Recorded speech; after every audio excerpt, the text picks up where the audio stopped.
कैसे हैं? मैथ के लिए क्लास में आपका स्वागत है। देखिए हम टाइम डिस्टेंस स्पीड के दो पार्ट कंप्लीट कर चुके हैं। पहले पार्ट में हमने समान दूरी पर आधारित कुछ क्वेश्चनों को किया था। दूसरे पार्ट में हमने समान समय पर आधारित कुछ क्वेश्चनों को किया था। आज जो हमारा जो तीसरा पार्ट है, इसमें हम पढ़ेंगे एवरेज स्पीड, मतलब औसत चाल। जैसे कि अगर कोई व्यक्ति कुछ दूरी तय करता है और उसने अपनी चाल को कुछ रखा, मतलब मान के चलिए कोई व्यक्ति 60 किलोमीटर प्रति घंटे की चाल से कुछ निश्चित दूरी को तय करता है, उसके बाद उसने अपनी चाल को 40 किलोमीटर प्रति घंटा कर दिया, तो हम ऐसा पूछेंगे आपसे कि भाई पूरे यात्रा के दौरान उनकी औसत चाल क्या है। तो इस तरीके से हम एवरेज स्पीड निकालना सीखेंगे। तो देखिए इसके लिए फॉर्मूले का इस्तेमाल होता है कि एवरेज स्पीड होता क्या है। तो सबसे पहले अगर हम बात करें स्पीड की, तो देखिए स्पीड बराबर हम जानते हैं डिस्टेंस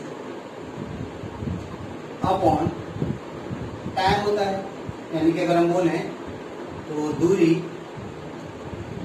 बटे समय, यानी कि दूरी और समय का अनुपात क्या होता है? स्पीड होता है।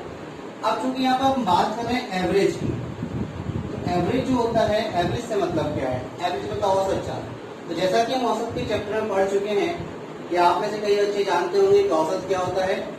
Sum of observation divide by number of observation, यानी कि प्रेक्षणों का योग बटे प्रेक्षणों की संख्या को ही हम क्या कहते हैं? औसत कहते हैं। अब हमें यहाँ पर तो कोई प्रेक्षण दिया नहीं है, तो हमें अगर औसत चाल निकालनी है, एवरेज स्पीड निकालनी है, तो हम क्या करेंगे? इस दूरी के आगे बस कुल शब्द लगा देंगे। तो अगर हम बात करें औसत चाल की, तो औसत चाल होगी बच्चों कुल दूरी बटे कुल समय। ठीक, यानी कि टोटल दूरी जो भी व्यक्ति कवर करेगा और जितना उस दूरी को कवर करने में कुल समय लेगा, तो कुल दूरी और कुल समय के अनुपात को ही हम क्या बोलेंगे? औसत चाल बोलेंगे। इतनी बात समझ में आ गई।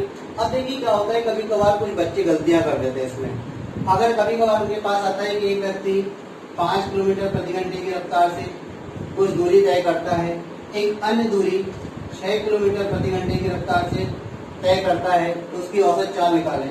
तो बच्चे क्या गलती कर देते हैं कि दोनों चालों को जोड़कर और 2 से भाग लगा देते हैं, जबकि ये चीज नहीं करनी है। ध्यान रखना, आपको करना क्या है? कुल दूरी बटे कुल समय करना है। अब देखिए इसमें क्वेश्चन कैसे कैसे बनते हैं, तो पहले उन पे चर्चा कर लेते हैं। देखिए उन पे क्या चर्चा करनी है अपन को? एक तो आता है कि जब दूरियां अलग अलग होंगी और उनकी चालें अलग अलग होंगी, समय भी अलग अलग दिए होंगे। एक होता है समान दूरी का कॉन्सेप्ट। तो इस कॉन्सेप्ट को समझना बहुत ही अच्छा कॉन्सेप्ट है। जैसे हम बोले कि एक व्यक्ति ए से बी तक जाता है और उसकी चाल कितनी है? 60 किलोमीटर प्रति घंटा। जब ए से बी गया और जब वो बी से ए वापस आता है तो उसकी चाल है 40 किलोमीटर प्रति घंटा। तो उसकी औसत चाल बताइए। अब बताइए कौन सा कॉन्सेप्ट लगेगा इसमें? समान दूरी का। तो कभी कभार क्वेश्चन ऐसे लिखा आता है कि एक व्यक्ति ए से बी जाता है और बी से ए वापस आता है, तो आपको समझ जाना है कि उसने दूरी कैसी तय की है? समान। दूसरा क्या होता है, ऐसे लिखा आता है कि एक व्यक्ति को समान दूरियां तय करता है, एक 60 किलोमीटर प्रति घंटे की रफ्तार से, दूसरी 40 किलोमीटर प्रति घंटे की रफ्तार से। अब देखिए यहाँ पर आप कहेंगे कि सर चालें दी है हमारे पास, दूरी तो है ही नहीं, तो औसत कैसे निकालें? जबकि औसत चाल का हम अभी फॉर्मूला देखकर आए हैं, कुल दूरी बटे कुल समय। तो ना ही हमारे पास यहाँ पर दूरी है, ना ही समय है। तो इस केस में हम क्या करेंगे? जो हमारे पास चालें होंगी उनका एलसीएम ले लेंगे। एलसीएम लेकर दूरी बना सकते हैं। और अगर आप चाहें कि एलसीएम नहीं लेना है तो भी आप कोई भी मन से दूरी मान लेना, कोई भी ए टू जेड। आप 1 मान लेना, 2 मान लेना, 100 मान लेना, 500 मान लेना, 219 मान लेना, 118 मान लेना, कोई भी दूरी मान लेना, क्वेश्चन में कोई इफेक्ट नहीं पड़ेगा। मैं आपको प्रूव करवाता हूँ कैसे। देखिए आपने एलसीएम लिया 40 और 60 का, कितना आया भाई? 120। तो हमने माना कि ए से बी के बीच की दूरी कितनी है? 120। अब हमें निकालना क्या है? कुल दूरी। तो जब वो गया होगा तब उसने 120 किलोमीटर तय किया और जब वो वापस आया तब भी उसने कितना दूरी तय किया? 120 किलोमीटर। तो देखिए हम जानते हैं जब गया था तब चाल कितनी थी? 60 किलोमीटर प्रति घंटा। तो उसका समय कैसे निकलेगा? तो हम T1 समय निकाल देते हैं, जाने का समय। ठीक है, 120 किलोमीटर गया बेटा किस चाल से? 60 किलोमीटर प्रति घंटे की रफ्तार से। 120 को हमने डिवाइड किया 60 से, कितने घंटे का समय लगा भाई? 2 घंटे का। तो ये तो जाने का समय निकल आया। अब आने में कितना समय लगा? तो उसको T2 मान लीजिए। तो हम जानते हैं दूरी बटे चार्ज समय होता है। 120 किलोमीटर की दूरी तय की उसने 40 किलोमीटर प्रति घंटे की रफ्तार से। कितना समय लगा उसको? 3 घंटे का समय। टोटल देखिए समय भी आ गया, कुल दूरी भी हो गई। तो हम औसत चाल एवरेज स्पीड बहुत आसानी से निकाल देंगे। क्या होगी भाई? एवरेज स्पीड होगी 240, जाने की दूरी और आने की दूरी दोनों को प्लस कर दिया, और कुल समय यानी कि 5। अब आप कहेंगे सर इतना बड़ा करेंगे तो ट्रेडिशनल हो गया कि नहीं? अभी हम कॉन्सेप्ट को समझेंगे। अभी हम उसका बनने का तरीका समझ रहे हैं कि क्यों ऐसा होता है कि 120 माने तो इसका कोई इफेक्ट नहीं पड़ेगा, या 119, 118, 7, 1 कुछ भी दूरी माने, जब समान दूरी का केस होगा तो कोई फर्क नहीं पड़ता। देखिए इसको समझते हैं कैसे। भाई हमने क्या लिखा? 220, और समय कैसे निकाला? 120 बटे 60 प्लस 120 बटे 40, यानी कि 120 डिवाइड बाई 60, यहाँ से समय निकाला था, और 120 डिवाइडेड बाई 40, यहाँ से समय निकाला, टोटल समय से डिवाइड किया। अब देखिए अगर ऊपर से हम क्या कॉमन ले लेते हैं, 120 कॉमन ले लेते हैं, तो क्या आएगा? इंटू 2, और यहाँ से 120 कॉमन आ जाएगा, तो क्या बचेगा? 1/60 प्लस 1/40। तो देखिए ये और ये कैंसिल हो गया। जब किसी क्वेश्चन में कोई चीज कैंसिल हो रही है तो उसका कोई महत्व भी नहीं है। मतलब अगर आप 120 की जगह पे 240 मान लेते, 1 मान लेते, 2 मान लेते, कुछ भी दूरी मान लेते, आपके क्वेश्चन पे कोई इफेक्ट नहीं पड़ता। ठीक। अब देखिए आपने यहाँ से एक फॉर्मूला भी बनना है, जिस फॉर्मूले को बहुत से बच्चे इस्तेमाल करते हैं। हम फॉर्मूला इस्तेमाल नहीं करेंगे, लेकिन आपको बता देते हैं। मान के चलिए 60 किलोमीटर प्रति घंटा x किलोमीटर प्रति घंटा होता, और ये 40 किलोमीटर प्रति घंटा y किलोमीटर प्रति घंटा होता। यदि हम 60 को x से और 40 को y से रिप्लेस करें, तो ये क्या हो जाएगा? 2/1/x plus 1/y। तो यहाँ से एलसीएम जब लोगे तो x5 ऊपर जाएगा, तो 2x5 अपॉन कितना हो जाएगा? x plus y। देखिए ये दो समान दूरियों के लिए फॉर्मूला होता है औसत चाल निकालने का, 2x upon x plus y। तो यहाँ से फॉर्मूला भी निकल गया। लेकिन आपको ना ही फॉर्मूला इस्तेमाल करना है, आपको केवल कॉन्सेप्ट दिमाग में रखना है कि जब समान दूरी दी रहेंगी तो हम किस तरीके से सॉल्व करेंगे।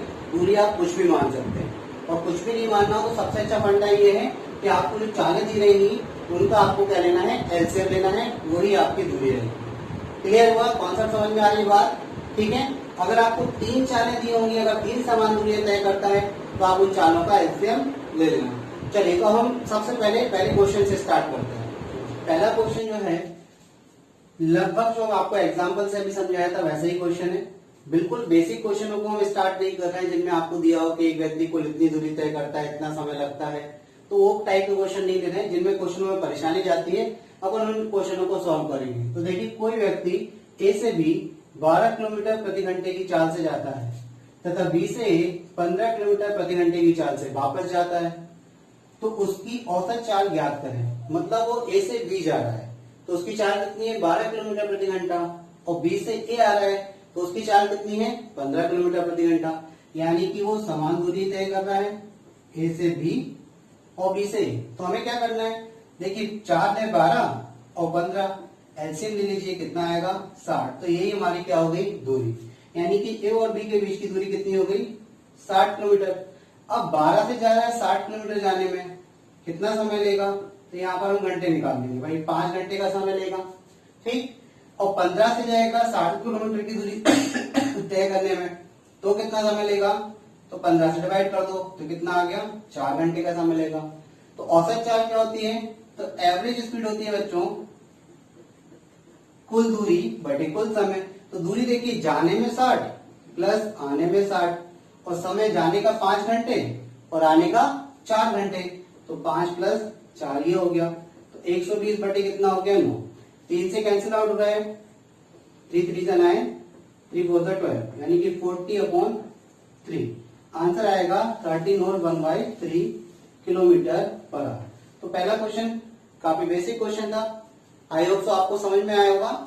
चलिए अब नेक्स्ट क्वेश्चन देखते हैं, थोड़े क्वेश्चनों में जो लॉजिक लगते हैं उनको समझते हैं। ठीक है बच्चों, सेकंड क्वेश्चन है हमारा, कोई व्यक्ति ए से बी 41 किलोमीटर प्रति घंटे की चाल से 41 मिनट में तय करता है। मतलब ए से बी जा रहा है, चाल उसकी 41 किलोमीटर प्रति घंटा है और 41 मिनट का वो समय लेता है, यानी कि 41 किलोमीटर पर आवर और 41 मिनट का टाइम लेता है।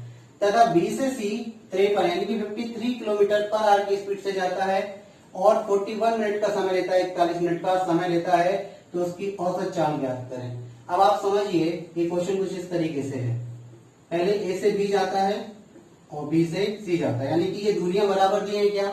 नहीं दी है, क्योंकि इन्होंने ये नहीं बोला है कि ए बी और बी सी के बीच की दूरी बराबर है, तो यहाँ दूरियां समान वाला कॉन्सेप्ट नहीं लगेगा। अब जब दूरियां समान नहीं है, ना ही हमारे पास दूरी है, कुल समय तो हमारे पास है, देखिए 41 मिनट यहाँ लगा और 41 मिनट यहाँ पे लगा, 82 मिनट हो जाएगा, 60 से डिवाइड कर देंगे, घंटा आ जाएगा, लेकिन दूरी नहीं है।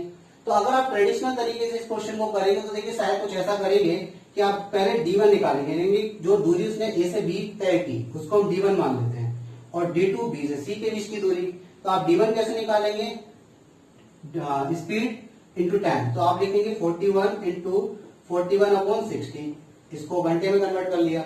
D2 आप कैसे निकालेंगे? D2 आप निकालेंगे 53 इंटू 41/60। अब आप देखिए टोटल दूरी निकालेंगे, तो टोटल दूरी आपकी होगी D1 प्लस D2, इस तरीके से कुछ आप करेंगे।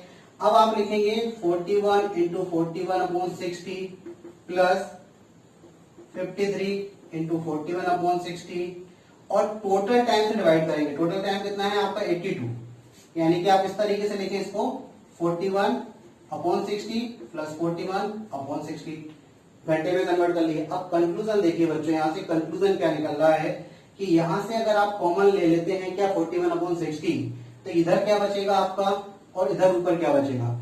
41/60 आपने अगर कॉमन लिया तो यहाँ बचा 41 इंटू 1 प्लस 53 इंटू 1 अपॉन में 1 प्लस 1 इंटू 41/60, यानी कि कैंसिल आउट हो जाएगा। तो फाइनली देखिए कि यहाँ 1 और 1 का मल्टीप्लाई हो रहा है, ये 1 और 1 क्या है इसको समझते हैं। तो आपको पहली चीज तो इस तरीके से क्वेश्चन को नहीं करना है, इस तरीके से नहीं करना है।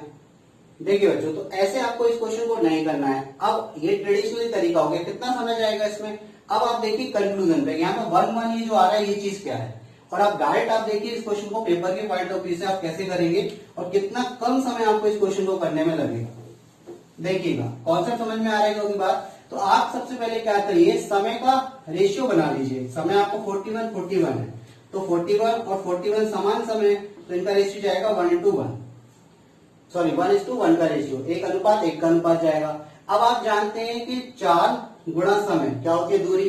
तो आप क्या करना, 41 इंटू 1 करिएगा प्लस 4 गुणा दूरी, तो ये आपका टोटल क्या होगी? दूरी हो गई। और कुल समय कितना है? 1 इंटू 1 प्लस 1, तो 1 प्लस 1, देखिए एक बार में काम हो जाएगा आपका बहुत समय बच जाएगा। आपको घंटे में कन्वर्ट नहीं करना, 60 नहीं लाना, कॉमन नहीं लेना, आपको केवल टाइम का रेशियो बनाना है, और टाइम का रेशियो बना के उस रेशियो का मल्टीप्लाई किससे करना है? स्पीड से, तो आपको डिस्टेंस मिल जाएगी। Total distance upon total time क्या होता है? Average speed. तो जब इसको कैलकुलेट करेंगे तो आप देखिए कंक्लूजन क्या निकला कि स्पीड का रेशियो जो आएगा उन दोनों से डिवाइड करना है, आपको 2 से डिवाइड करना है। जब समय आपको कैसा दिया? इक्वल दिया। टाइम आपको कैसा दिया? इक्वल दिया। तो बताइए इन दोनों का सम कितना होगा? तो ये आपका होगा 94/2, कैंसिल आउट करेंगे आप, 2 4 8, 2 7 यानी कि किलोमीटर पर आवर, 47 किलोमीटर प्रति घंटा जो है एवरेज स्पीड निकलेगा। देखिए कितनी जल्दी इस क्वेश्चन को सॉल्व किया। तो कॉन्सेप्ट समझ में आ रहा है। चलिए एक और क्वेश्चन लेते हैं जिसमें टाइम जो होगा वो अलग होगा। तो वीडियो को देखते रहिए, अंत तक बने रहिए साथ में। चलिए बहुत शानदार शानदार क्वेश्चन होने वाले हैं। देखिए बच्चों, तीसरा जो क्वेश्चन है, एक व्यक्ति 40 किलोमीटर प्रति घंटे की चाल से एक निश्चित दूरी 20 मिनट में तथा 30 किलोमीटर प्रति घंटे की चाल से दूसरी निश्चित दूरी 15 मिनट में तय करता है, तो उसकी औसत चाल आपको बतानी है। अब देखिए बच्चों, यहाँ पर टाइम जो है वो अलग अलग आ गया, पहले टाइम सेम था, ठीक है ना। तो सबसे पहले हम क्या करेंगे, टाइम का रेशियो बनाएंगे। तो हमारे पास कितना दिया? 20 मिनट। अब देखो इसको, आपको फायदा क्या है रेशियो बनाने से कि यहाँ पे आपको घंटे में कन्वर्ट नहीं करना है, आवर्स में कन्वर्ट नहीं करना है, और सीधा सॉल्व हो जाएगा, क्योंकि रेशियो की कोई यूनिट नहीं होती, तो उसका यूनिट पे कोई इफेक्ट नहीं पड़ेगा। अब यहाँ पर डिवाइड किया तो ये 5 से 4 टाइम, 5 से 3 टाइम, यानी कि 4:3 का रेशियो बना। तो एवरेज स्पीड कैसे निकालेंगे? एवरेज स्पीड निकालने के लिए टोटल डिस्टेंस, तो देखिए पहले 4 यूनिट का समय लगता था 40 की चाल से, तो हम क्या कर देंगे 4 × 40। फिर 3 यूनिट का समय लगता था किस चाल से भाई, 30 की चाल से, 3 इंटू 30, और टोटल टाइम कितना है 4 प्लस 3, तो 4 प्लस 3 कर देंगे, कितना हो गया 160 प्लस 90 डिवाइड बाई 7, यानी कि 250 डिवाइड बाई 7। ज्यादा कैंसिल आउट करोगे इसको तो ये हो जाएगा 7 × 21, 4 बचेगा, 7 × 35, 5/7 किलोमीटर प्रति घंटा, यानी कि आपका जो एवरेज स्पीड निकल कर आया वो आया 35 सही 5/7 किलोमीटर प्रति घंटा। आई होप सो कॉन्सेप्ट समझ में आ रहा होगा और मजा भी आपको काफी आ रहा होगा। अब देखिए नेक्स्ट क्वेश्चन इससे भी काफी अच्छा है। चलिए तो अगला क्वेश्चन देखते हैं। देखिए बच्चों, फोर्थ क्वेश्चन जो हमारा है, एक आदमी ए से बी 26 किलोमीटर की दूरी 12 किलोमीटर प्रति घंटे की चाल से तय करता है तथा बी से सी 52 किलोमीटर की दूरी 18 किलोमीटर यानी कि 80 किलोमीटर पर आवर की चाल से तय करता है, तो उसकी औसत चाल ज्ञात करें। 26 मतलब 26 है इंग्लिश मीडियम वालों, और 12 मतलब 12 किलोमीटर पर आवर। ठीक, अब देखिए आप ए से बी जा रहा है, ए से बी जा रहा है, डिस्टेंस कितनी है 26 किलोमीटर, स्पीड कितनी है 12 किलोमीटर पर आवर। ठीक, अब देखिए कहां जा रहा है, फिर बी से सी जा रहा है, डिस्टेंस कितनी है 52 और स्पीड कितनी है 18 किलोमीटर पर आवर। तो आपके दिमाग में क्या बात आएगी कि भाई हमें एवरेज स्पीड निकालनी है, तो एवरेज स्पीड निकालने के लिए आप क्या करेंगे, आप करेंगे कुल दूरी बटे कुल समय। तो कुल दूरी तो आपके पास है, समय नहीं है, तो आपके दिमाग में कॉन्सेप्ट आएगा कि सर 26 को यानी 26 को डिवाइड कर दो 12 से, 52 को डिवाइड कर दो 18 से, आपको समय मिल जाएगा, और समय मिलने के बाद टोटल समय से डिवाइड कर दो आप टोटल डिस्टेंस को, तो आपको एवरेज स्पीड मिल जाएगी। लेकिन देखिएगा इसमें कितना ज्यादा समय आपका जाएगा। उसी चीज को अगर हम दूसरे तरीके से करें, समय देख लीजिएगा, आप क्या करेंगे 26 plus 52 total distance average speed निकालने के लिए, फिर क्या करेंगे distance upon speed plus distance upon speed. तो ये कैलकुलेशन में काफी समय जाएगा आपका। अब देखिए इसको भी हम रेशियो से करेंगे। कैसे, अभी हमने टाइम का रेशियो बनाया था, अब हम डिस्टेंस का रेशियो बना के सॉल्व करेंगे। ठीक, तो अब देखिएगा आप ये आप कैलकुलेशन कर सकते हैं, ये लेंथी है और ये ट्रेडिशनल है, तो हमें इससे नहीं करना है, हम करेंगे रेशियो से। अब आप देखिए हमारी डिस्टेंस कहां थी भाई, एक डिस्टेंस हमारे पास 26 और एक है 52, रेशियो आया 1:2 का। अब आप जानते हैं कि टोटल डिस्टेंस कितनी आ गई आपके पास 1:2 के रेशियो में, तो अब आपको ये नहीं करना है कि 1 + 2 3 करके डिस्टेंस को आप टाइम से डिवाइड कर दें, तो हमारे पास एक्चुअल है ही नहीं, हमारे पास डिस्टेंस एक्चुअल है ही नहीं, हमारे पास डिस्टेंस का रेशियो है 1:2 का। तो हमें क्या करना है, जो हमारे पास स्पीड दी है, इससे देखो कैलकुलेशन का समय बचेगा आपका। आप देखते जाना बस कि हम 12 और 18 का एलसीएम लेंगे, कितना आगे 36 किलोमीटर, तो ये वो सेम डिस्टेंस वाला कॉन्सेप्ट लगेगा जो सबसे पहले हमने पढ़ा था। तो यहां से हमारी जो डिस्टेंस आई वो 36। अब हमें चाहिए 36, सेम डिस्टेंस चाहिए क्या, नहीं चाहिए, हमें डिस्टेंस चाहिए 1:2 के रेशियो में। तो हम इस 1 में भी किससे मल्टीप्लाई कर देंगे 36 से, और 2 में भी किससे मल्टीप्लाई कर देंगे 36 से। तो हमारी यहाँ पर डिस्टेंस आएगी 36 और यहाँ डिस्टेंस आएगी 72। तो ये हमारी नई डिस्टेंस हो गई। ऐसा क्यों किया, क्योंकि देखिए कैलकुलेशन का कितना फायदा मिलेगा आपको। टोटल डिस्टेंस हो गई आपकी एवरेज स्पीड निकालने के लिए 36 प्लस 72। टाइम कैसे निकालेंगे, distance divide by speed, speed कितनी थी भाई 12, यहाँ लिखा है 12, तो टाइम आ गया आपका 3 आवर्स। डिस्टेंस कितनी थी 72 और स्पीड कितनी थी 18, कितना आ गया टाइम 4 आवर्स। तो देखिए टोटल समय भी आ गया।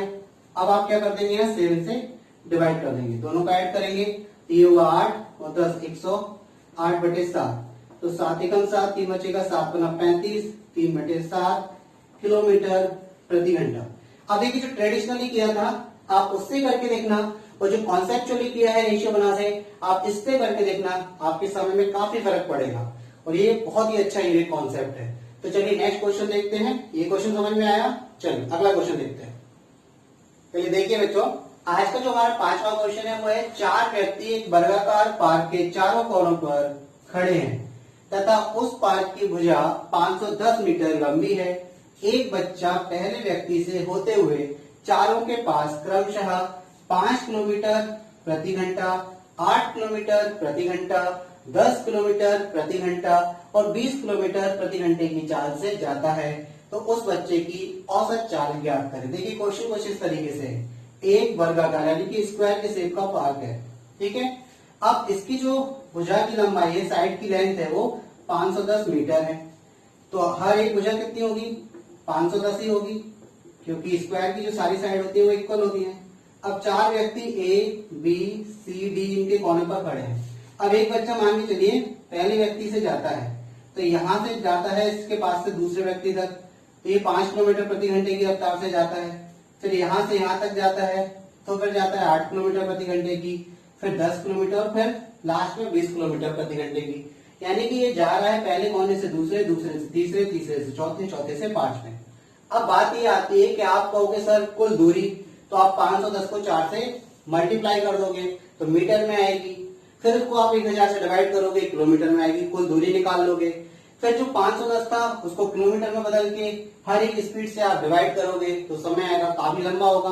अब आपको हमने बताया था कि अगर दूरी समान है, सबसे पहला क्वेश्चन किया था, ध्यान कीजिए, और अगर आपको ध्यान नहीं है तो वीडियो को रिवर्स करके देखिए। सबसे पहले क्वेश्चन में अपन ने किया था कि अगर दूरी समान है तो समान दूरी का कोई महत्व नहीं होता, 510 दी हो, 50,000 दी हो तो कोई मतलब की नहीं है, क्योंकि वो कैंसिल आउट हो जाती है, वो क्वेश्चन में कट जाती है। तो अब हम क्या करेंगे, 5, 8, 10 और 20 का एलसीएम ले लेंगे, वही हमारी समान दूरी आएगी। तो हमें 510 से कोई भी मतलब नहीं है यहाँ, तो हमने 5 यानी कि 5, 8, 10 और 20 का एलसीएम लिया। एलसीएम कितना आया, 40, यानी कि वो वर्गाकार पार्क जो है उसकी लंबाई को हमने कितना मान लिया, 40 किलोमीटर। अब आप देखिएगा 5 की स्पीड से 40 जाने में कितना समय लेगा भाई, 8 की स्पीड से 40 जाने में 5, 10 की स्पीड से 40 जाने में 4 घंटे का समय लेगा और 20 की स्पीड से 40 जाने में 2 घंटे का समय लेगा। कितनी दूरी तय की बच्चों ने, 1, 2, 3 और 4, यानी कि 40-40 की 4 दूरियां तय की। तो एवरेज स्पीड कैसे निकलेगी, तो एवरेज स्पीड होगी बच्चों कुल दूरी यानी कि 40 इंटू 4 बटे कुल समय यानी कि 8, 5, 13 और 4, 17 और 2, 19, तो ये आपका आगे 90 यानी कि 160/90 किलोमीटर पर आवर की स्पीड से वो जाएगा। तो आप देखिए यहाँ पर 510 दिया था, कंफ्यूज हो जाते आप, मीटर को किलोमीटर में कन्वर्ट करते, फिर उसको डिवाइड करते, तो ये सब कुछ नहीं करना है। देखिए चुटकी में क्वेश्चन सॉल्व हो गया। आई होप सो आज के सारे 5 क्वेश्चन आपको समझ में आए होंगे। अगर वीडियो आपको अच्छा लगा तो इसको लाइक करें, शेयर करें और सब्सक्राइब करें, और हमें भी एक मौका दें आपको नए नए क्वेश्चन आपको प्रोवाइड करने का। तो चलिए, थैंक यू आज के लिए। नए टॉपिक के साथ में इसमें टीडीएस में अगला टॉपिक लेके आएंगे अब एवरेज के बाद, तो अगला वीडियो देखना ना भूलें। Thank you.